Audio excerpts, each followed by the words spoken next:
band name is based on I would say based on a true story. Yeah. I usually tell it. Do you want to tell No, it? you tell it. Okay, I feel like okay. you have it down.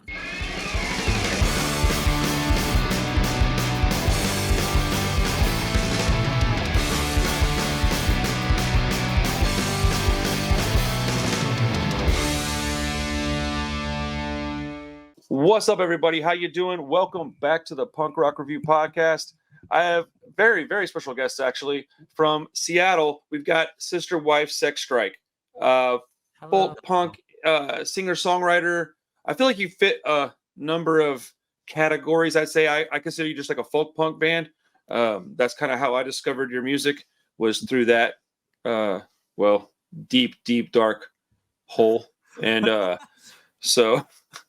Okay, so we're here to get to know you guys, or y'all, you all, whatever.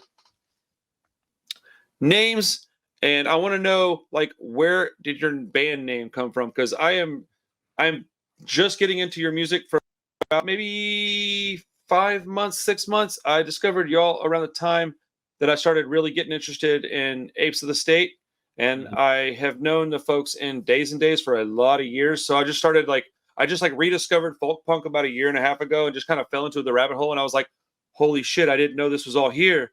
And so I've just been, feeding that habit. Okay, who's who and where did you come up with this and kind of amazing band name?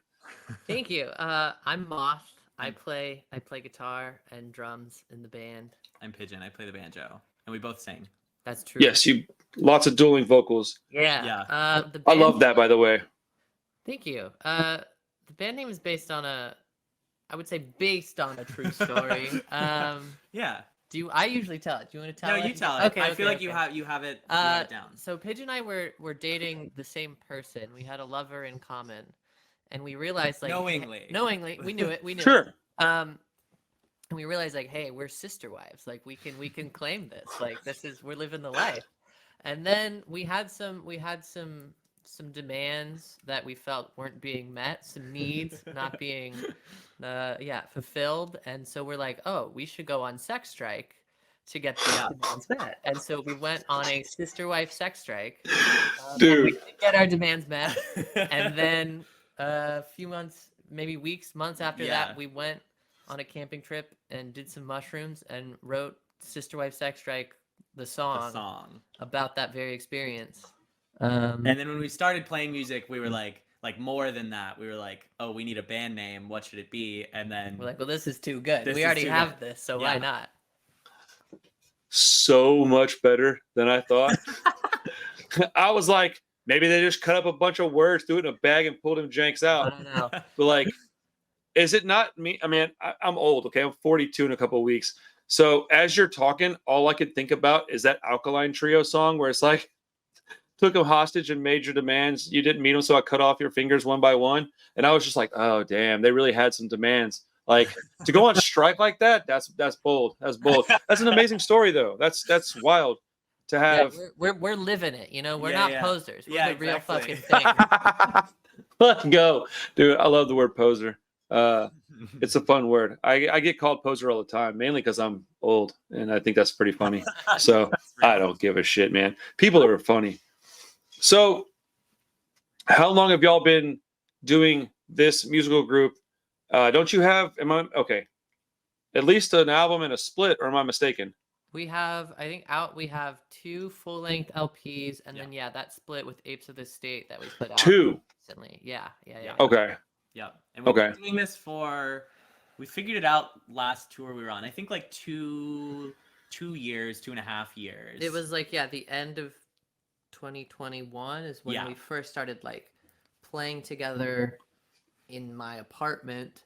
Yeah. And then it was that camping trip. We were just like, I had a song that I had written, and I was like, we were playing music together, just jamming, and we were like, oh, let's play this song that I wrote a year or 2 before just by myself. And then that was from there, then we started playing songs that we had written and started writing songs together. Yeah. So yeah.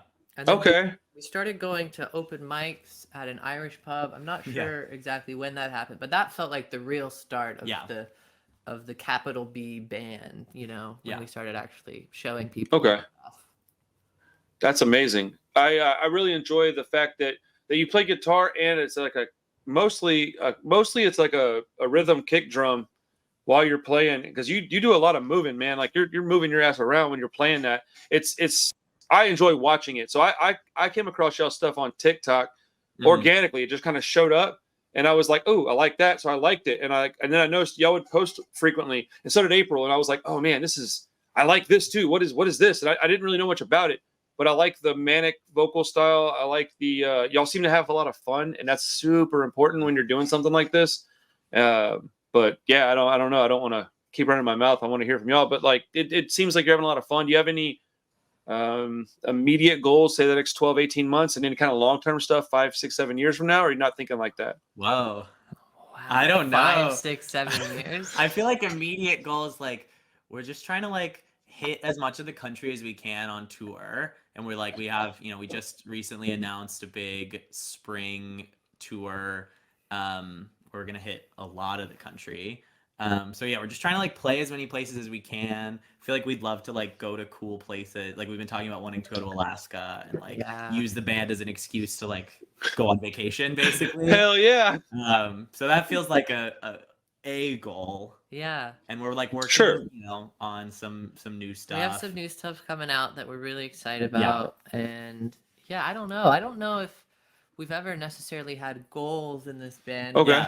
We just take the opportunities that we see and we're like, yeah, that seems fun. Let's do that. And I don't know. Well, and I think like because so much of our growth happened like pretty quickly in the last year, like we've had a lot of like, haven't even had really a lot of time to like sit down and plan too much. Like there's a lot of just like, oh, like this band that we like wants to go on tour with us. Like, okay, sure, we'll go on tour with Local News Legend. And then like, just like sort of, and then days and days. And it's like stuff just kind of like had a lot of like really awesome stuff just sort of fall in our lap that we get to say yes to, which is really exciting. And so we've been lucky to like, not have to make too many plans. Yeah. I feel like right now we're kind of at a point of like just starting to like, dream big and think of like what we can do. But I think, I don't know. Absolutely. Other than that is hard to comprehend. 5, 6, 7 years. We're just along for the ride. Like we'll keep doing it. If we still like each other in 5 years, that's going to be a question. miracle.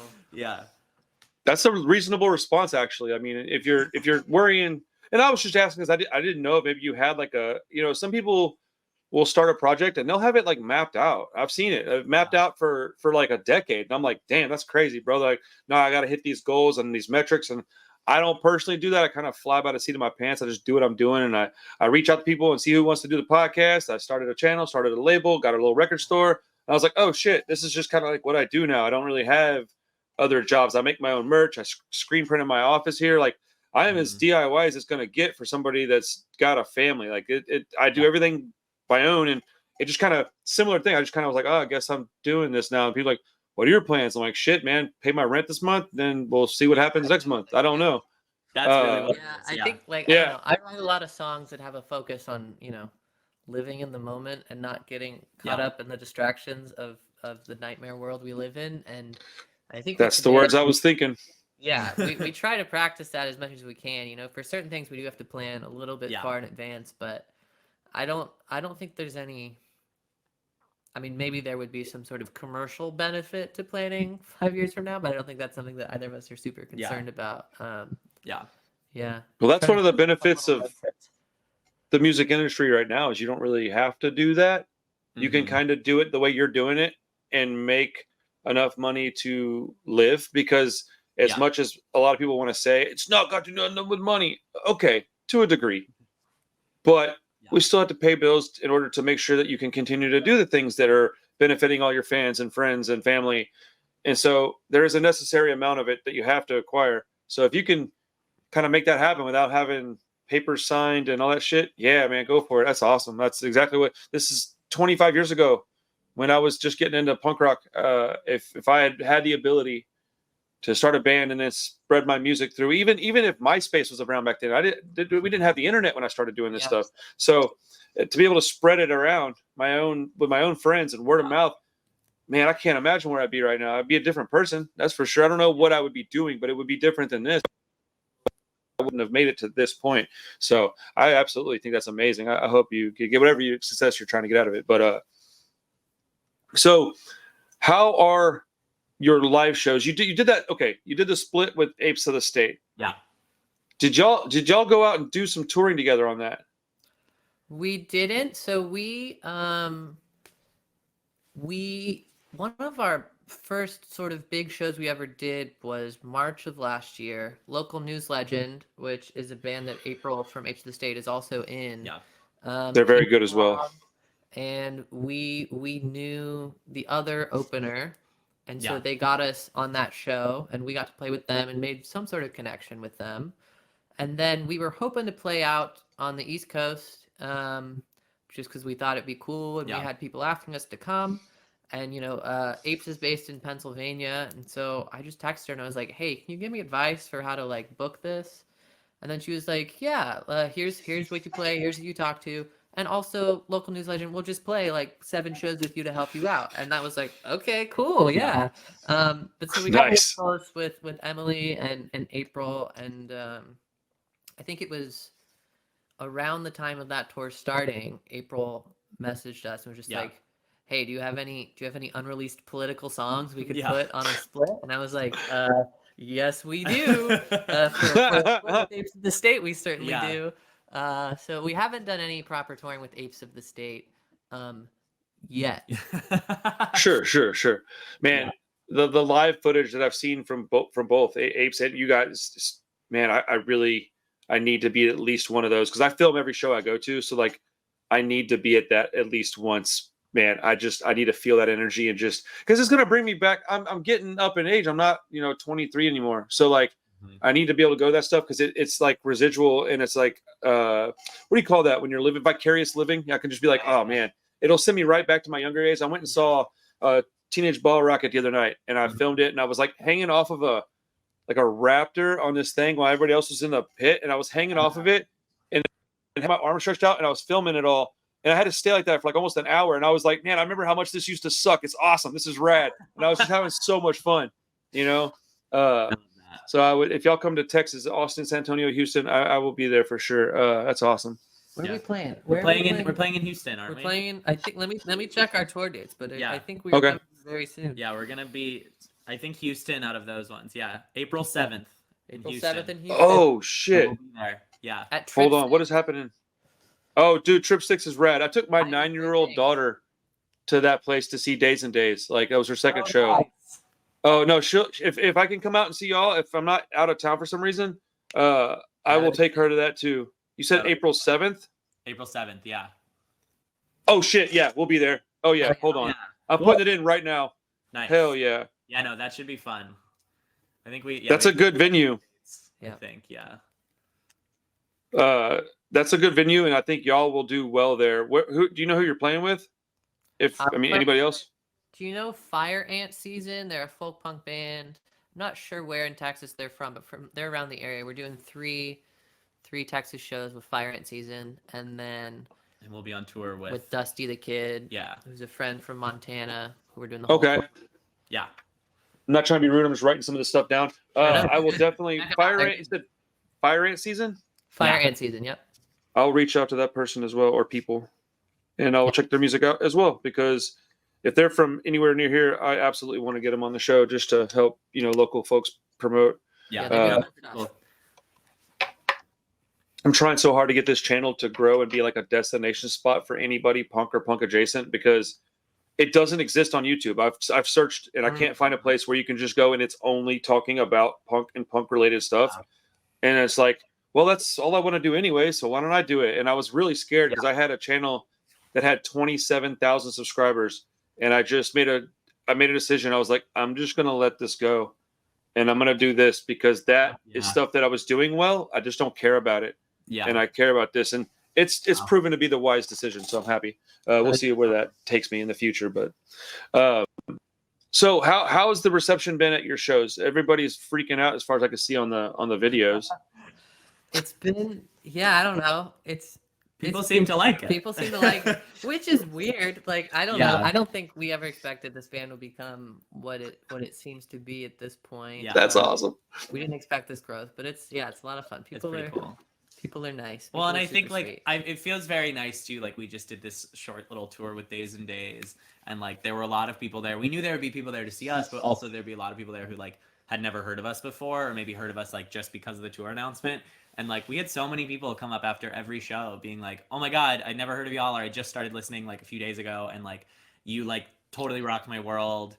And like I don't know, it feels good, especially after a live show. Because like our recorded stuff, I want to sound good, but more so I want to put on like a kick-ass show. Yeah. And so like when we are able to do that, and people who came to see like a band I've been listening to since I was 14, and then they come up to me and they're like, "Holy shit! Like y'all were amazing!" Like that's really cool. No, that is So, kind of the highest compliment. Yeah, Yeah. that's a fun feeling. that's pretty Yeah. cool. That's amazing. Yeah. That translate to a live show. If it doesn't, it's just not quite. Well, at least it's not what I'm looking for. If a record sounds pretty good, and then I go see the band and they just suck, I'm like, man, this is not what I thought was going to happen. Like I was ready to just like wild out and hopefully injure myself, and I'm just like sitting here bored.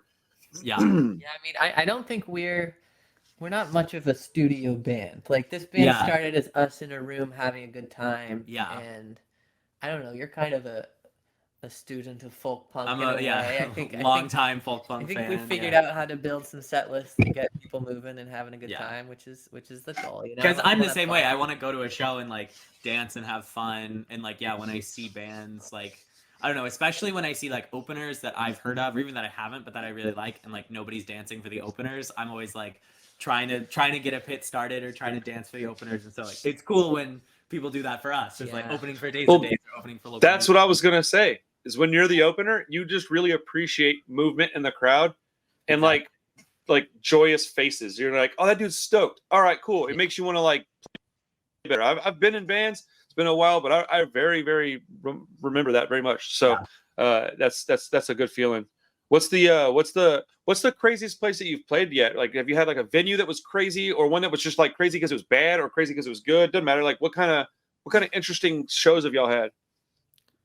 Well, I feel like, I mean, the one that stands out that is like probably my favorite show I've ever been to, just for the experience of it, was in Lancaster, Pennsylvania, on our tour with Local News Legend. April like was throwing us a show at her house, and it was like us and Local News Legend and another band from Pennsylvania called Frog Legs, who are good friends of ours. And Frog Legs they played in the house. And at that point, like 170 people had showed up to this not very big house. You and could it was, not move in the house. And it was pouring down rain outside, so we couldn't go outside. And so we like, Frog Legs did their set. Yeah, everyone was like, some people were sitting. It was a weird folk punk show because no one could move. Yeah, like, exactly. Everyone was like cramped. People were like standing on the couch behind them. The walls were dripping with sweat. Yeah, exactly. So then for our set, we were going after Frog Legs before Local News Legend. April was like, okay, there's an empty parking garage 2.5 blocks away. We're going to walk all these people in the rain to this empty parking garage. You're going to play acoustic in there, and we'll play until that we get kicked out. At 9 p.m. on a Sunday in Lancaster. 9 p.m. on a Sunday we in Central did Pennsylvania. a caravan around the block. Yeah, got to this parking 170 garage. punks, like, walking around. And then, we got through like 70% of our set list, I think, before someone across the street called the cops. And then like someone came running and was like, okay, like it's time to go. And we fucking dipped. We made great time out of there. Yeah. We finished our set in the house. And we're soaking wet. Yeah, it was hard to play. No, that was incredible. And it was just, people were loving it. Like, it was like, people are having such a good time. Folk punk Coachella, they called it. Yeah. I don't think people could hear us very well, but they were having such a fun time. It was really the wildest fucking cool. pit. It felt like everyone was moving. Like, Yeah. It was crazy. And like videos from the back, you can see the pit was like all the way to the back of the crowd. Anyway, so really I feel fun. like that's like not even really a venue, but that was like the coolest shit, just to be like, oh, we can just do this. Yeah. Like, that's what I love about being a folk punk band too, being acoustic. Is like, if needed. I was thinking about that as you're telling the story. I'm like, hell yeah, you just grab your stuff and go down the street. Like, is there? I think there's footage of that on TikTok, maybe YouTube even. I think we posted some shibby pictures. Who films Yeah, a lot yeah, of yeah. folk punk stuff. Posted some videos of it. It's around. There posted videos. Yeah, you can find Instagram it and up TikTok there. and stuff. Yeah. That's awesome. Like, that's the kind of stuff that when you're like 17 and you witness it or you're a part of it, when you're like 30 and you're sitting at the bar with your buddies, you're like, yo, you remember that show? where we were at April's house and we had to like walk down the block. Yeah. No, Cause see, that was cool. I've got a very similar, not the same, similar situation. I saw Leftover Crack, and I think it might have been Choking Victim. I don't remember who was in the band at the time, but I talked to Brad Logan, and he thinks it was Leftover Crack. But like early 2000s in Pasadena, Texas, and it was a house, and it was supposed to be like a word of mouth show, and it popped off, and we were like shoulder to shoulder, and we destroyed this poor lady's house. Like it's one of the few things that I feel bad about with like, attending shows, and but it's the same kind of energy. I got that from y'all's story. It's the same feeling I got. I was like, oh, that would have been so badass to be at that. But no, I think a lot of that tour we did in October was kind of like that. Like we had never been on the East Coast at all as a band, and so we were booking a lot of house shows and small DIY things, and we're like, yeah, this is gonna be fun. We'll play to whoever shows up, and most of them became like a problem, which was like yeah. But like we ended the tour. Oh yeah. On Halloween at Joe Bartel's house in Minneapolis. He's a Minneapolis folk punk musician, and it was snowing. It was. It had snowed the day before. There was like snow on the ground. It was below freezing. Everyone was dressed in their skimpy little Halloween outfits, but there were like two fires going around. Showed up, and his house was so muddy and disgusting after. It was. Because the show was outside. Cool. The show was out back because there was no space in his house, and but then people would walk in to go to the bathroom and buy merch, and it was like we were leaving. We were like, Joe, can we help you clean? Yeah, much of that tour was just like, wow, I can't believe this is allowed. Like, I can't believe we're actually like here to see this happen. Like, I don't know. It's a lot of fun. That was pretty cool. Yeah, the shows are the best part of this band for sure. Yeah. Well, that's the beauty of what we're doing here, and you could have two people from very clearly two generations and two separate parts of the country. And we have so much in common just based on that. And then we're talking 20 years apart. And it's like, no, I had the same kind of thing happening back in the day. And it'll happen again in 2040 if we're still kicking around. And I hope that my kids are part of that. I really do. My daughter almost certainly will. My son doesn't really seem to give a shit. I asked him. So this Friday, my label just put out a tape. I have one sitting here. It's a band called Generation Exit. So shout out to those guys. They're from Austin. Nice. It's like rock and roll, like street punk stuff. But they're like it's weird because the singer is like a hero of mine. So working with that guy is a dream come true. And we've become friends. And I said, hey man, do you care if I bring my daughter up to that show? And he's like, hell yeah. So I was like, hey, you want to skip out of school early and go to this punk show in Austin? She's like, yeah, can I? I'm like, yeah, I'm the boss. You can do whatever you want. And she's like, I don't think Mima would like that. And I was like, no, I can tell you, she definitely wouldn't. She didn't let me do any of this. And I was like, let's roll. So I'm taking her, and I'm hoping that I'm not pushing. I'm just here. You want to go? No, you don't want to? Okay, we don't have to. And hopefully it'll, because she's got her own little tape player now, and I made her a mixtape with a bunch of like lady-led female punk bands that I could go, here, no, anybody can do this. You can do it. Like you don't have to. Yeah. There's no coloring lines. Just do whatever you want. Like throw paint on the wall. No, I mean, that's something cool about like, I don't know, like having the success on TikTok that we've had. I think there's so many like young trans punk kids on TikTok who find us, and it's like I don't know, it's really cool at the shows to like be able to build a space for those kids, to have like 15 and 6-year-olds who are able to punch somebody in the pit, like that's a good outlet, I think. Like, now we had this like they turn 11 or 12, this like kid, this trans kid from like pretty far away from Coeur d'Alene, Idaho, which is like maybe 6 hours away, who came to our Seattle show with Days and Days. And it was his birthday, and his dad had like told us before, like, hey, it's my kid's birthday. Like, can you like shout him out on stage? So we got to like shout him out, and then he was like, he was crowd surfing, but his dad was like underneath him the whole time, like holding her up. There's this like 12-year-old trans kid who can't imagine, turning 11 and crowd surfing at the sold out folk punk show. That's probably good. Right? I think that's like better than good. That sounds like something that'll put you on the right track for your life to it. If nothing else, you'll be like empathetic and nice. And I think that that's worth more than the money. So, like I am of a different generation. And so I don't necessarily understand everything that's going on in the world today. Why would I? I'm 42 almost. But what I do understand is that it's very easy to just be like, hey, what's up? Like, that's super easy. So, why I mean, I was a drug addict, and I don't mean like some bullshit, like bad, for a long time. Nobody's judging me. Why am I gonna judge anybody else? So I try to just be like, man, it is, you do what you gotta do, bro. As long as you're being cool, I'm cool. Like, I don't have nothing else to say about it. On any subject. Like, you do whatever you want to do. I don't care. I will say folk punk as a genre seems to have a large, I don't know what to call it, I guess queer folk punk, even like sub genre. Yeah. What's up with that? Like, where'd that come from? I find a lot of great music in that sub genre. I love it. Yeah. Like, where'd it come from? Like, how did that? Is that, I don't know, like, do you know how that happened? I mean, I have theories. Yeah, I feel like we were talking about theories. I think you have Let's go. My theory is just that I think to be like gay or trans in a world where that's not necessarily what's expected of you, I think to do that requires some type of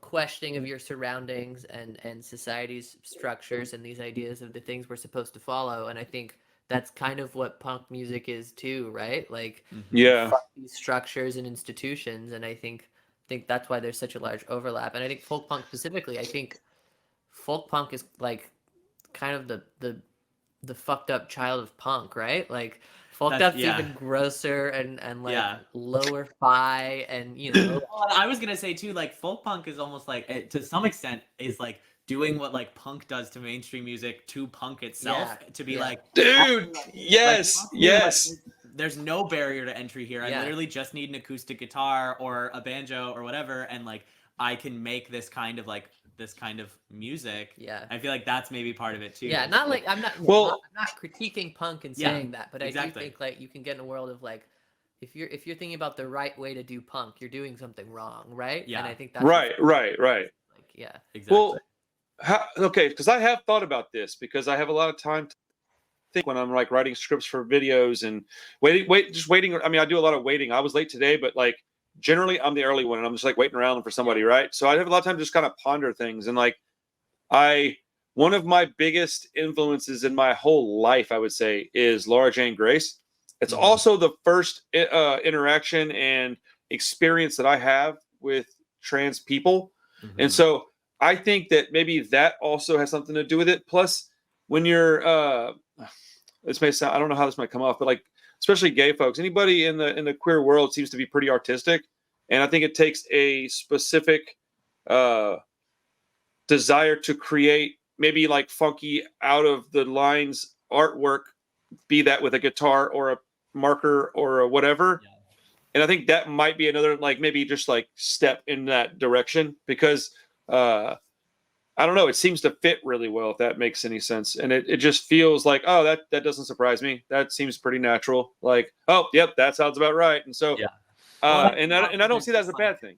There's like a feedback loop too, of just like, you have, there's sort of these reasons why it starts, and then once you have like this sort of stronghold of like gay and trans like folk punk musicians, then it's like, oh well, like these punk kids like are like, oh well, this is where my people are, like I'm gonna go hang out over here, and then it's like, then they start making their own music, and that inspires the next wave. Exactly. And I think we're kind of part of that next wave to an extent, right? Yeah, we're not the pioneers of being trans and folk punk, exactly. Right? Like we are following in the footsteps of some greats in that sense.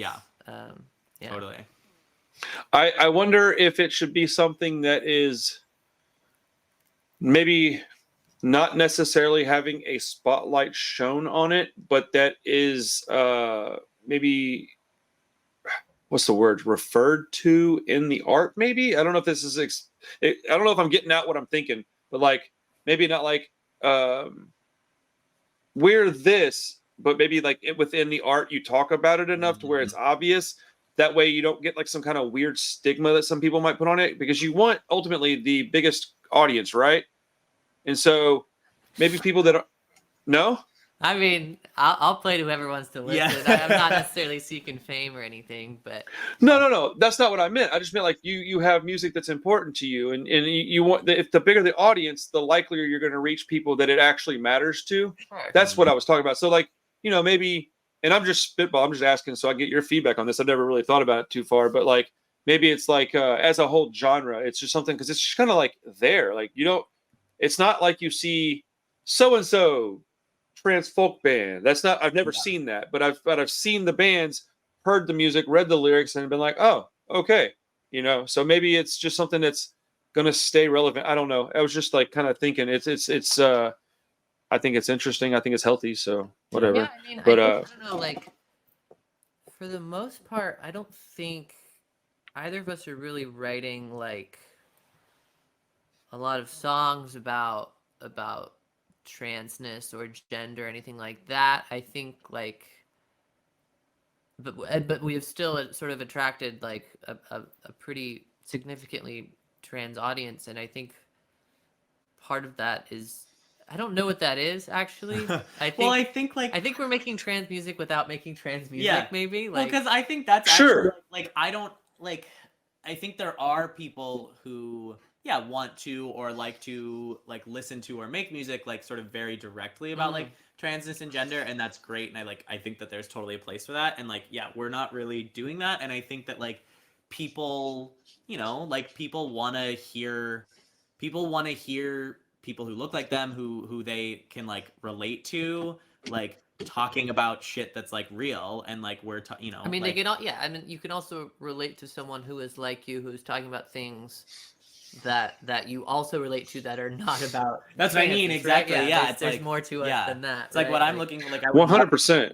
I want to like hear people, talking about like bombing dams. Yeah, talking about blowing up dams, and politics and shit. Like, and like that's like that. Those are the people I gravitate towards, and like especially if they're also trans. Like, well, I think that's kind of the word though, is gravitate towards. I think we're all kind of magnets. You know what I'm saying? So like, whereas I'm the 40-year-old skateboarding punk rock dad guy, right? So when I go places, other dudes like that, it doesn't fail. They find me and they're like, "Hey man, I like your jacket," and I'm like, "Oh sweet, what's up, dude?" And we just start talking about Rancid or whatever, you know. Yeah. Whereas people that listen to the music that y'all write, maybe exclusively even, or that genre, and are trans, might just, you can feel kinship within people, even looking through a screen. You can feel that they're like you, they feel like you. Yeah. And empathy is not, it's invisible. It's in the air. So when you're feeling like somebody, it's pretty evident. And I think that is probably what's happening, is we're all, we have this large umbrella where we all kind of fit under, but then within every group there's subgroups. That just happens. You go to work, you got subgroups. You go to punk shows, you got subgroups. I'm sure it happens within bands, so that's awesome, man. What a healthy way of thinking and living. Exactly.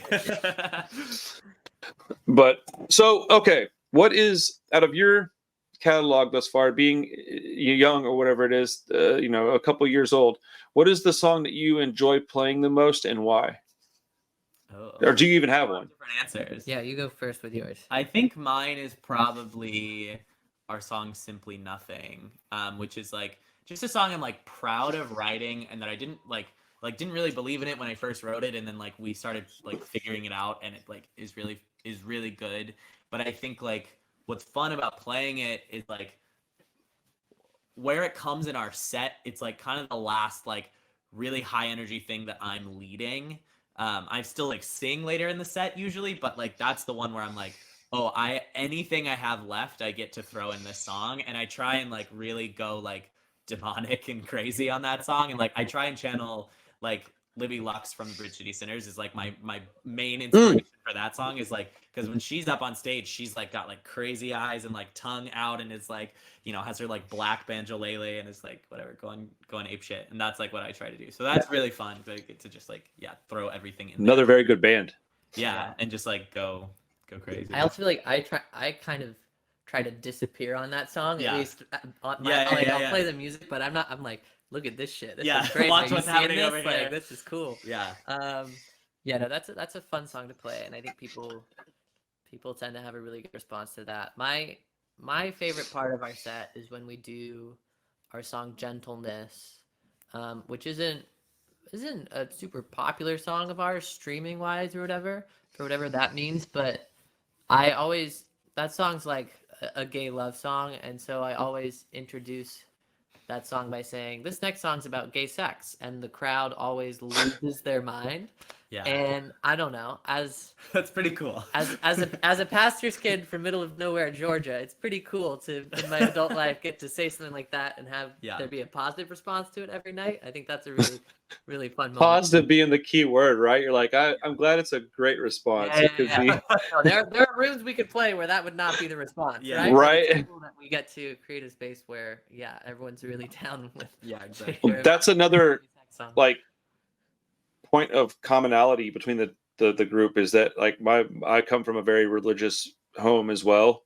And it's like, man, I'm telling you, we've got lots of evidence that when you shove things down people's throats, it doesn't always work out the way you want. Maybe you should be a little less demanding of people's time and energy and let them discover things for themselves, whatever that means. But like in any kind of agenda, it could be like, man, I really love fucking Italian cooking. You're going to learn this shit today. And people are like, I don't like spaghetti anymore because of you. Thanks, buddy. Like, so it could be anything, you know? Totally. But those are wonderful stories. I like hearing that. Y'all have a really good, like charismatic, call it, I don't know, yin and yang maybe. Like you feed off each other's energy really well. It's evident when you're playing too, though. Like I haven't seen you live yet, but I've seen enough footage to know that it's a very good kinetic energy going through the two of you. It's pretty awesome. It's what made me want to reach out and talk to you. Is just I got to know them, man.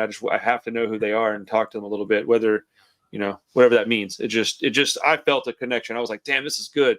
So you have very interesting cover song choices as well. You've had a couple that I could recall. I don't even remember which ones they were, but I remember them when I saw the videos. I was like, interesting choice, and then I listened to it. I was like, damn, this is pretty rad. But I mean, that's kind of the fun of it, you know?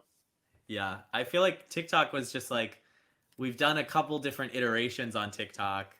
I mean, we first sort of got noticed on TikTok with a cover of "Moving Right Along" from the Muppets movie. Yeah, and then like Come on now. Covers were just like we've done like our original songs, and sometimes those videos do well, but covers, people just like to hear covers, I think, and like especially when we do something that is like not really in our genre, like when we do "Toxic" by Britney Spears and make it folk punk, like people get excited by that, and so we've stuck with doing covers as our main TikTok content. And it's funny that you say that they're like, interesting choices, because I don't know if they always feel like interesting choices. We're like, oh, this would make a great folk punk song, but maybe we're the only ones hearing it until we're like, no, believe it is. Like, I like bands that are like hardcore bands that turn like pop songs into hardcore songs or whatever.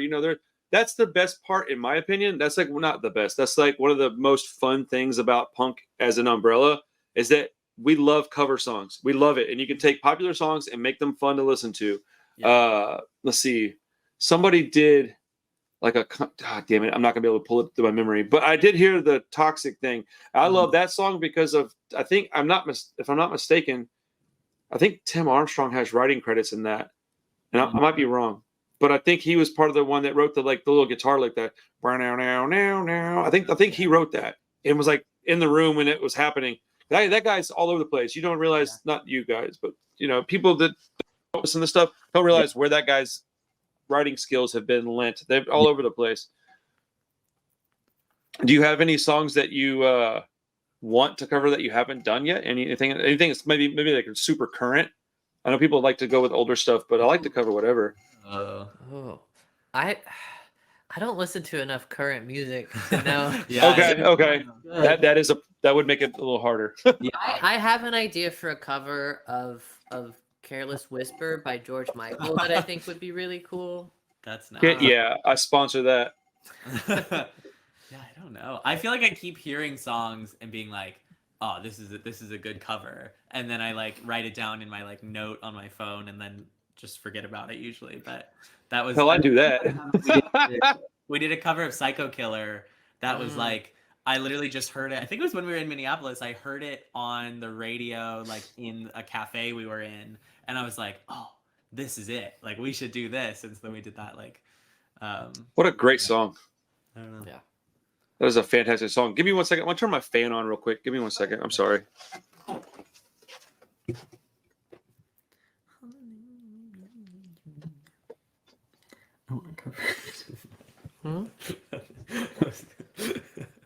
All these LED lights and stuff make it really hot in here. Oh yeah. But yeah, I cover songs are kind of amazing. I think that one of the main benefits of cover songs is that somebody that maybe wouldn't have discovered that they even like folk punk might run into you guys because of a song you made or covered rather, excuse me. Yeah. And they're like, oh man, check out this song I heard. And somebody goes, oh, that's a cover. And then they go, oh, what? And then they look into your band and go, oh shit, I like this kind of music. I didn't even know. I think a lot of young people discover punk in general that way, is they'll hear it and be like, I didn't know this existed.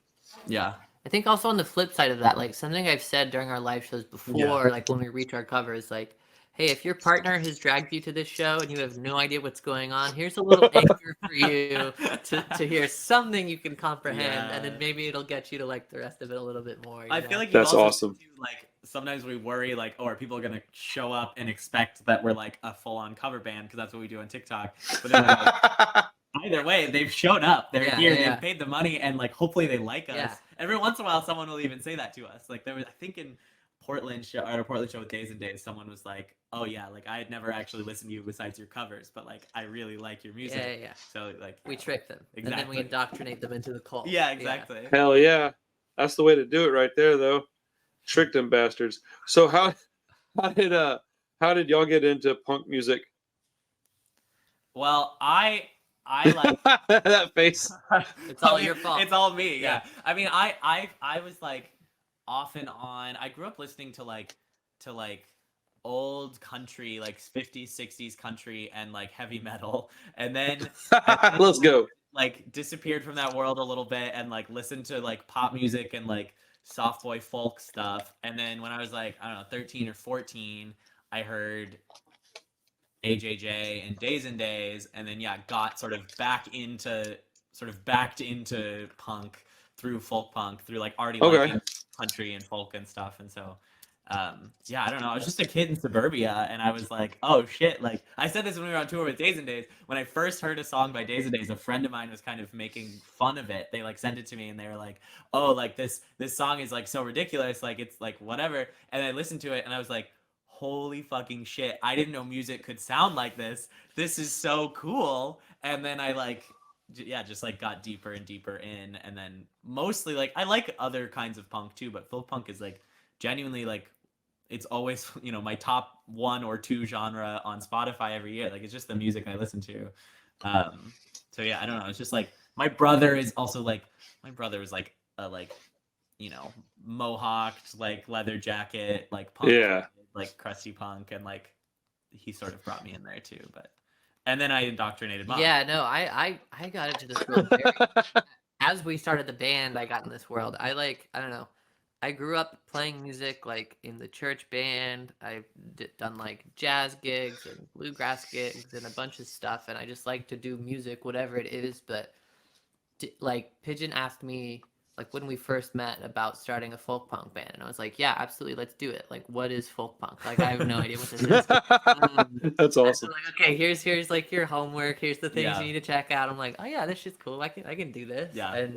And now it's, I don't know, it's been fun to get to be surrounded by some of the people doing it sort of like at the highest level and see them go. It's been cool to I don't know, get to the scene very recently and brush shoulders with a lot of cool folks. Yeah, that's amazing. It's a pretty welcoming group of people, in my experiences. I remember when Days and Days were first doing their thing, I was kind of like, huh. I again didn't really know that punk rock could sound like this, and I was like, I kind of like it. And then I don't know, I fell out of music as a lifestyle for a while. I was trying to clean my life up, and I met my now wife, and then I remember discovering Path of Bunny through Wingnut, and I was like, yo, what the fuck is this? I was like, this kid right here. And like to this day, he's probably, I should have probably mentioned him in a couple of other podcasts where we did like tier lists of different, categories, and I didn't even think about it, but I'll have to like shoehorn him in somewhere when we're talking about like important songwriters again, because at least in folk punk, and then to me personally, he's a massive part of that. and it's insane kind of how he just dipped out. Like I don't have the knowledge on what is going on with him, so I'm not gonna speak on it. But from the outside, I'm like, that's fucking crazy, bro. You create this like beautiful artwork, and then you're like, all right, I'm done, I'm out, see ya. I don't know. It just feels kind of poetic to me. Like, it's kind of a power move to pull. To like reinvigorate a scene and kind of blow it up and be like, okay, my job here is done. Like, I don't know. Pat is. I don't know. I feel like we're all indebted to Pat in some way, right? Like, I don't know. The I would bands that, like, include a Pat the Bunny cover in their set list is like huge. Like everyone, everyone like owes it to Pat in the folk punk world, at least a little bit. Yeah. We got to have those people though. Like, think about the Ramones, the Clash, and then you go further down the line. Then you got Rancid and NoFX. Those are bands that are being covered now. Operation Ivy is one that's covered by fucking everybody. Like, you have to have those because it gets, that's the introduction. That's the gateway. People use gateway and think of it as a bad term. I think of it as a wonderful thing. Oh, this is gonna make some people irritable, but even somebody like Machine Gun Kelly or Green Day, as much as I don't have the taste for MGK specifically, I just can't really dig that dude's whole thing, right? I did a street punk video where I was talking about like the 90s boom of that stuff. And in that video, I was talking about we need stuff like that because there's a trickle down effect. If you have 25,000 kids listening to Green Day, some of those are going to get to Rancid. Some are going to get to the Subhuman. Some are going to get to Leftover Crack. Eventually, some of them are going to get to Sister Wife Sex Strike, and it's going to happen. It absolutely will happen. So it's a necessary evil. And also, I mean, I'm not going to hate on some dude being a rock star. Like, do you, bro? I don't give a shit. If I was told, hey, man, you can have $20 million if you write a bunch of pop rock songs, like, I don't know. I think I'd probably just do it because fuck it. Why not? You only live once, dude. I don't have to hate nobody to be rich, bro. Like, let's go and get that money, dude. Like, what are some of your favorite bands that are, let's see, what are some of your all-time favorite, like just a handful of your favorite bands that you kind of always go to when you're having a music day, when you're just listening to something and you want to feel familiarity? What are your favorites? Doesn't have to be punk, just in general. I feel like, I don't know. I personally feel like I've been in such a musical rut lately that like nothing is bringing me there. But I think in general, like some of the like bands that like I sort of first got into that like really got me into folk punk feel like that. Like there's like, feel that way with AJJ. I don't even like listen to them that much, but they just like, I'm like, oh, I know every word to all of these songs. Like I've listened to all of these songs so many times. I really feel that way about Pigeon Pit too, where I just like, I love Pigeon Pit, and like they have like meant a lot to me in a lot of different ways. And yeah, I'm trying to think who else I go to. Even like early Against Me is also that way a little bit. Like their first album, back when Against Me was a folk punk band, like that, right? Like, really, that first Reinventing Axl Rose is like, feels like that too. Dude, that shit blew my mind. Yeah, I don't know. I'm sure there's others. Maybe I'll think of others, but your answers are gonna be more fun. Mine are so far. They're gonna be so much more fun because mine are folk punk.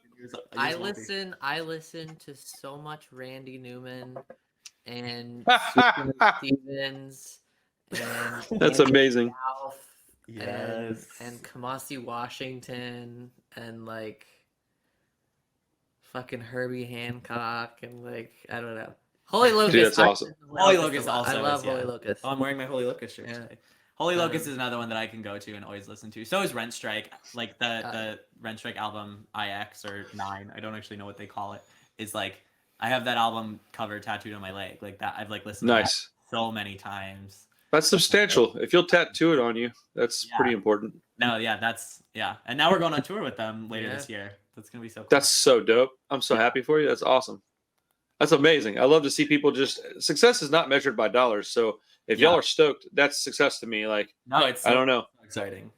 That's badass. That's what I feel like has been cool for me as like the one who was in the sort of folk punk scene before and like listened to all this music, was I'm like, oh, I get to like meet all these people, and like not even in a like, oh, I'm like fangirling or whatever, but just to like, oh, these are people whose music has meant a lot to me, and I get to meet them and like hang out with them and get to know them. Sleep on their couch and like whatever, eat food they make for me at 1 a.m. after a show. Like, and it's cool to like sort of engage with this scene in a new way, like as someone making music and as sort of a, you know, contemporary or peer with these people who I respect. That's exactly how I felt with that tape. I was like, damn, this is crazy working with this guy. And like, it was such a weird thing how it happened. Like, he stumbled upon my channel and was like, hey, would you promote my new band? And I was like, hey, wait a minute. Are you this guy? And he's like, yeah. And I was like, oh shit, have you watched this video by any chance? And he's like, not yet. Why? I'm like, oh, you should. You're going to get a kick out of that one. Because he's like all over that video. Oh, yeah. And we just became buddies, and like we're friends now. It's so dude, there's no other place that does this shit though, man. Like, I don't think it even happens in like metal much. It's a punk rock thing. Yeah. To have the people that are established and been around a while welcome in like the new crop of people. I that's uniquely punk rock in my opinion, at least in my experiences, I'll say. But that's awesome. So okay, April, you're going to be in Texas. What are you doing before that? Is that the middle, end, beginning of a tour? What is that? It's kind of the middle of the tour. Yeah. We start in late March. Okay. In Boise on March 25th in Boise, and then we do a big circuit around the U.S. and then we'll end in Seattle on April 21st, hometown show, and then we fly out in May for a few festivals that are happening, and then we go to Canada with Rent Strike. Yeah. And nice. In June we sleep the entire month. Yeah. Right? Yeah, because we have 4 weeks of tour, then 2 weeks off, and then 2 weeks of tour, and then we're back. That's home. exhausting. Most of the summer will probably be off, so we can sleep. Yeah. That sounds amazing, though. I think that's pretty cool to be able to just. So okay, yeah. What do you do outside of music? It just occurred to me that we haven't even established that y'all have other things you do. I mean, or do you? Well, I think we both put a lot of time into music. Yeah. It's our job now. Like we both. Okay. I quit my job before our tour in October. And hell yes. Yeah, Moth had just been unemployed, bebopping around. I've been before walking that. dogs and shit. Yeah, exactly. Hey. So this is like our job. We spend most of our time doing music, and when we're not doing music for the band, I'm like also playing music and having fun like with other music things. I don't know. I mean, yeah, I guess I have other jobs. I also am like an occasional Jewish educator, like queer. I do like I don't know, classes for like queer Jewish adults. Okay. Like, that's my other life a little bit, which is fun when they intersect every once in a while. When someone in like one of those classes is like, "Oh, I saw you on TikTok." I'm like, "You're not supposed to know that side of me." But mostly it's music for me. I do some tattooing, but yeah, music does Nice. up Yeah. most of my time at this point, which I love. Music, like Yeah, same. before the events of the past 2 years with the band sort of taking off, I had told people like, man, the dream would just be to be scraping by making music. Like that's the goal. Like, and so it's pretty cool. I'm here and it feels pretty good. That's amazing. I'm really happy for you. Like fucking that's awesome. Yeah, dude, that's so rad. Because I have so many people that I know that I spread myself pretty thin, you know. Channel, label, merch, shop. I also have 3 kids and a part-time job. Like I am a very busy person. Yeah. But I'm never like stressed out about it. And they're like, how the fuck do you do all this? I'm like, bro, every day I wake up and it's badass, man. Like today, I got to talk to y'all. Yeah. And then like later on tonight, I get to do a movie podcast with my other buddies, which is kind of like taking me out of my rut of music stuff. And then right after that, I get to do my regular weekly show with my guy Rob, and we're doing like a top Epitaph Records releases video. So like, yeah, how the fuck is my last 2 days have been awesome. It's like, yes, do you know Corrupt Vision and No Time Records by any chance? No. Or know of? Okay, it's like Crack Rock City stuff, and they're very closely knit with folk punk stuff. So I thought maybe you knew. I had that dude on yesterday, and it was like, I'm having the most rad people on my show. So I'm like just stoked to talk to y'all. Like, I just think this is cool. Like, people are like, so what do you do on your podcast? I was like, I just like hang out. And they're like, they're like, oh, there's not like a subject, and I'm like, well, yeah, the fucking guest, like, yeah. I'm like, unless it's the one every week with Rob, and then we have a subject, and it's very clear in the title. But like other than that, it's just like hang out and get to know some people, and if you like them, go listen to their music, please, and let's go all go to the shows and hang out because it's just a community. And I'm lucky enough to be able to talk to you over a computer. We don't have to be in the same room all the time. I think that's pretty neat.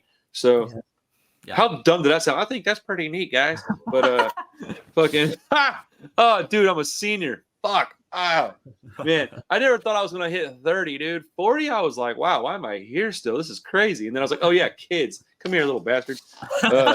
Dude, my kids are wild, man. They're like, shit, dude. I'm a chill dude at this age. I was a crazy person when I was in my 20s. And my little kid, my 3-year-old, he's exactly like me. I'm so fucking scared. Like, I'm not at all ready for this dude. He's jumps off the back of the couch and like kicks me and then just yells at me. I'm like, bro, what? And he's like, let's fight. And I'm like, let's fight. I'm like, 200 pounds, dude. I'll just lay on you. Stop. Like, that's punk rock. That's punk rock. Yeah. Dude, that little kid is definitely a little punk rocker, man. He's, I can't wait to see what he turns into, man. My daughter's cool. Y'all will meet her eventually. You'll like her a lot. She's sweet. She's up until we moved out to where we're at now. She had like pink hair from age, I think like 4 all the way until 9, where it was her choice. She wanted pink hair. And so I just went, let's do it. And we had like this color, like pink fucking hair. And people would be like at our school, you know, she was the only kid in the whole school. And they're at like, you know, teacher meetings. They're like, so do y'all let her do this? I'm like, no, she's 6 and she just does it by herself. Like, what are you talking about? Yeah. I'm like, look at me. I got fucking face tattoos. She can do whatever she wants. I don't care. Like, as long as she's not hurting nobody and she's getting, you know, decent grades, do you, man. Like, have a good time. Like, can't we do? Oh man, the stuffy nature of like ultra religious households, it like stifles our like what's not the word? It's not the word. It smothers our creative you know, outlet a little bit, and I don't want to do that, man. That's no good. Like that's no good for anybody. I love my mom, dude. Don't get me wrong, my mom's awesome, but like shit, dude. I jumped out of a moving vehicle going like 45 miles an hour once because I was 16, almost 17, and I didn't think I should be forced to go to church. And she was like, well, I'm not stopping. And I was like, fuck it, I'll just get out here. And I jumped out that shit. No, I fucked my arm all up, and like, it was wild. And and I told that to somebody once, and they were like, there's no way you did that. And I literally called up a friend of mine, and I was like, hey. And he's like, what's up? I said, I know I haven't talked to you in a while, but can you do me a favor? Can you verify this? And he was in the car when it happened. He's like, oh, yeah, this fucking idiot did jump out that car. I was like, I told you I was stupid. And they're like, oh, shit. But, I mean, when you're 16, that kind of stuff makes sense, right? Like at 40, I'm like, I'm not jumping out of this. I'm not break every bone in my body. Like even skateboarding, I'm like, I'm not doing that right now. Fucking hey, dude. I was watching a show recently, like a punk show. And this chick was like on stage and like she ran across. It was two instances where somebody got on the stage to do a stage dive. And the first one was this young lady, and she gets up there and she's got like her hair all done and she's singing some of the song and she was having a good time. But she like goes to the edge of the stage and like lays into the crowd. And I was like, man, you're going to regret that decision when you could have just like dove into that shit. Right. And then like, I don't know, like 20 minutes go by and this other chick gets up on the stage, but she's got like blue hair and shit. And I was like, I bet she jumps. And then boom, I was like, yeah, like, let's go. Like, I live vicariously through a lot of people. Like, I'm just, you go and hurt yourself. I'll stay over here and be old and drink Diet Coke. That's awesome, man. Well, it's been about an hour, so our time is wrapping up here. I really appreciate you. I have 1 or 2 more questions before we go. The most important question would be, who do you want to send the viewers of this video to outside of your playlists and such? What are your what bands do you want to put some shine on right now? Give me a handful of them. It don't matter, as many as you want. I feel like go. Frog Legs. Frog Legs was my number 1. The Recession Special and Dusty the Kid are more. We're going on tour with Dusty the Kid, who's official bard of Baldwin County. The official bard of Baldwin County. Oh my God. Laurel Hell's Ramblers. Orchard Ladder. Who else? Dude, some of those names are like just overtly folk punk. Orchard Ladder. I'm like, oh shit, dude. Like that is that's a folky. Could go on. Yeah, I don't know who else. Who else is there that I wanna? I don't know. Yeah, I don't know. Okay, that's a great list. That's probably the list. That's the list. Yeah. It's kind of a selfish question too, because I'm always like, okay, cool, write it all down, and then everything I've never heard of, I go listen to. But I mean, this is like my version of the liner notes of a CD in 1997. So, okay, last question before we get out of here. If you can tour with anybody right now, who would it be? Like, if you could go on like let's say 3 weeks with anybody. I mean, I feel like honestly, like, I don't know. My answer actually would be a lot of those bands that we just named, just because like those people are all people who I like want to hang out with my friends. Yeah, they all have like become our friends in the last year, and like we got asked a question of like what's like a dream show recently, and we were like, our answer is like we just want to play with our friends. Yeah. So I feel like like a band like Frog Legs, who is like very like they're friends of ours, like we love them, they rule. Yeah, I'd love to tour with Bard, official Bard of Baldwin County, who's another friend of ours. I don't know. Yeah, there's no like mega artist that I'm like I mean like touring with like AJJ or the Bridge City Sinners would be like objectively cool, but I honestly think like I'm like, yeah, if that happens, great, but like the people I'm excited about we do this like for fun, right? So yeah, it's like our friends. Yeah. Well, that's why I asked the question, because I love the answers, because they're always different. Some people, I've had people say like weird shit, like a punk rock guy is like, "Oh man, I'd like to tour with like Adele. I love that woman." And I'm like, "What the fuck? That's such a weird." Really You know, while I love Adele, oh god, oh no. I feel but like I do love that. Like I do love cross genre shit. Like that. Yeah. But well, it's always a fun time finding out. So I would go and do it with 100X. 100X. That's the real answer beyond like our friends, like absolutely our friends, and yeah, of like a mega big artist. I would go on tour with 100X. That'd be amazing. Wait, you said 100 Gex? Yeah. Dude, I don't know what I heard, but it wasn't that. Fuck yes, I sponsored that tour. If you need money for that, let me know. I will do like a split for y'all or something. Like, yes, I love 100 Gex. That would blow my mind. Dude, you know what's funny? So I was talking to y'all at my record store. It's only open on the weekend, so like it's a part-time thing, right? And I was talking to this guy, and we were in the parking lot, and I was like, "Oh man," he said something about 100 Gex, and it made me think of y'all for some reason. And I was like, "Hey, have you ever heard this?" And dude was like, "Actually, yes," on TikTok. And I was like, "Holy shit!" And like, it was awesome. And so we were like freaking out over y'all's songs and stuff, and like just talking about how much we like both of the groups. Anyways, it was cool. It was fun. It was a little nugget of like what was to come, I guess, because 100 Gex is rad. Like that's a band that people are surprised I like. But on my other channel, I was starting to get into like hyperpop stuff. Yeah. And I like Glaive. I like 100 Gex. I like a lot of that stuff. The weirder, the better. Like the more avant-garde, the more I at least want to hear it once. But they've got a bunch of songs that I. No, that's as far as I'm concerned. Their latest album, especially 10,000 Gex, is like that is like an electronic hardcore it's album. Shinier like, and stuff, but that it's so good. Yo, like hyper punk. Yeah, no, that's like what they're doing. I don't know if they mean to or not, but that's it's good. Well, it's working. Yeah. Whatever they mean doesn't matter, because we've established now that it is hyperpunk. No, it's I love that glittery joke of like I don't think people are making it anymore, but like when 100X was sort of just getting big, there was this like running joke of like, oh yeah, 100X is folk punk, like, and I won't elaborate on that, but they're folk punk, and I stand by. Well, their whole like approach to what they're doing, it slides right in my opinion. Like I'm not even a little surprised that you said 100 Gex. I totally think of y'all in the same thoughts. I think it fits, even though it doesn't fit. It still fits to me. I love that answer. I really enjoy that group. I think that their music they've got a little bit of serious stuff in there, but there's just like, no, dude, we're here to have some fun and like just fucking rock out and do what we want to do. And if there's nothing else that's more punk rock than that, like what's more punk rock than being like, I'm just gonna do what I like, and if you don't like it, that's cool. Like you don't have to. Like hard stop. Like you don't have to be here if you don't want to be. Like it's fine. They're making music for them, I think. Yeah. People forget that this is a subculture. It is not meant for everybody. It just isn't. As much as I said earlier, like you want your music to get as many people as possible. Well, yeah, I meant that, but I didn't mean like billions of people necessarily. I just meant like if we can get 25,000 people to listen to your music every day on Spotify, that's a big benefit. Let's take it. But like it is a subculture, and within that subculture, there are other subcultures. Thank you so much for your time. I freaking love y'all, man. This is awesome. I will see you guys at Trip 6 in Houston. Yeah. That's a Sunday. I just happen to have that day available to go to shows if I want. So yeah, I will be there. If you don't mind, I will film it and probably put it up on the channel. And I'll likely put up this will be out on my channel in probably like 2 weeks because I've got some backlog stuff.